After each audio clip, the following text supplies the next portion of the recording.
Hey, this is Bob from Fire Mountain Outdoors. You're watching BigGunner81 on YouTube.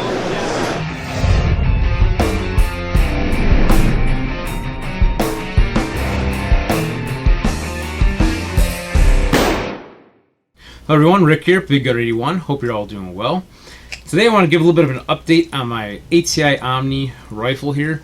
You guys may have seen the videos I made in the past when it was originally a 5.56 chambered rifle. Now it is a dedicated 22 rifle, and there's been a few little changes to it. So we're going to talk about that today and kind of give you guys all an overview again of all the parts that went into building this, since there's been some changes, and for those who may have not seen it.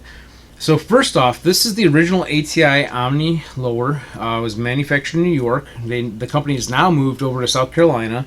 This lower does not have any metal inserts in it or anything. It's all strictly polymer. They have had some issues with them failing. It's kind of why they decided to come out with the ATI OMNI Hybrid, which has metal inserts in it, which you guys will see in a future video where I'm going to kind of show an overview of that one and kind of comparison to the original style ATI OMNI. So, needless to say, because this lower receiver has had issues, not this particular one, but this particular style and why they updated it and everything, which one of the big issues I'll tell you what that is, the rear tower here for the buffer tube and around the takedown pin in the rear would tend to have a crack and a fracture, and sometimes they would snap off altogether from my understanding. So I figured a 22 with the less recoil over any of the other calibers out there might be a good option for this receiver, just so I can hang on to it for some time. So first off, let's talk about the barrel and everything. Tim over at TacCom actually helped us out with this barrel. It is a dedicated 22 barrel, which means you cannot even chamber a 223 round in it. It is strictly a 22 barrel. There's no gas block, no gas hole, nothing like that. It's strictly a blowback operated. There's no muzzle device on the end, just a thread protector here, which I don't know that you really have to have one on here, maybe unless you want it for the aesthetics, just for the look. Because there is a nice little crown on the end of the barrel, and I don't know that you're really going to reduce much of any muzzle flash with a 22 cartridge, and certainly recoil is not much of an issue with a 22. The quad rail that's on here and the vertical grip were both bought off eBay some time ago. They're probably made in China. Nothing special, nothing fancy. Just very basic quad rail handguard. Kind of heavy actually. You know, for being a 22, it is a little bit of a heavier rifle, just mainly because the barrel profile is kind of heavy, and also for this handguard is kind of heavy too.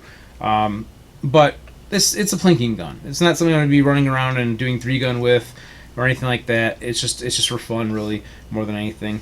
Moving on back, I already mentioned the ATI OMNI receiver. The lower parts kit was pieced together off of different companies at the time, wherever I could find parts available, because the lower parts kits in their entirety were like almost impossible to find. It has a Magpul MOE Plus rubberized grip on here. I do like the rubberized grip.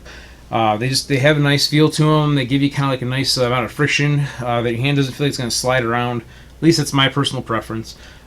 This may come off this rifle because I do like this grip a lot and may use it on a different project that I'm working on. Just put a standard grip on it, maybe, we'll see. But has an ambidextrous safety selector. Again, that was probably eBay.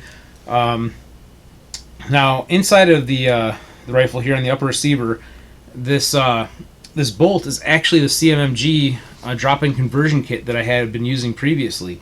The only change to it is there's a different adapter that goes to the front of the bolt. The adapter for the CMMG kit, for the drop-in style kit, where you can basically just drop it in any 223 or 5.56 chambered rifle, or AR-15 I should say, that adapter comes off, and you put this little, like, I don't know if you call it barrel extension, barrel adapter, I'm not sure the technical term, but it's like a little adapter with the feed ramp on it and everything. It kind of slips over the end of the 22 barrel that's on here. So we're using the CMMG bolt. The charging handle is the CMMG anti-jamming charging handle. It's like a polymer charging handle. One of the differences that makes it anti-jamming is that the channel inside the charging handle that normally your gas key would ride in is filled in so that your 22 casings don't fly up in there and get jammed and cause your bolt to lock up. So that's the difference there. Running the DPMS slick side upper receiver. not a bad upper receiver, but it's much beefier than I would think for a slick side. When I think of a slick side upper receiver, I'm thinking of something that is going to be lightweight because you're dropping features off it. You don't have the forward assist, don't have the shell deflector, but the walls on this upper receiver are very thick, and it is a bit heavier than I would expect. It's not a bad piece. It's just, I mean, I'm not as much of a fan of it as I would have thought I would have been, honestly, but it's not a bad piece. We've also got the Edible original MCRD. Now they got the new version out. I think now they call it version 2 or something, or Gen 2 or whatever. But yeah, this is the original one, which you guys can see. I had a review on that. Figured it'd be a nice little red dot for plinking on this rifle. Don't really need the iron sights. I mean, this is strictly a plinking gun. I'm also using the UTG riser with it too to kind of bring it up. So if I was running flip-up sights, I could co-witness with them. Moving to the back, the buffer tube assembly. I don't remember where I bought that. It might be US made, it might not be. Not a big deal to me. I was more or less looking for a price point on it. Although I would prefer to have something that was made in the US, no doubt about it. The stock here, gotta give a thank you out to Thomas over at Alpha Concepts Training. This is one of his takeoff stocks. Gave it to me at a really fair price. Just for something to use on this is all I was looking for, so it wasn't anything super fancy, but I do kind of like the design on it with the little, I don't know if you call them serrations, but these little grooves or lines, whatever you want to call it, in the forming of it. But yeah, that's pretty much it. I wanted to give you guys an update on it, and until next time, go out and have some fun shooting.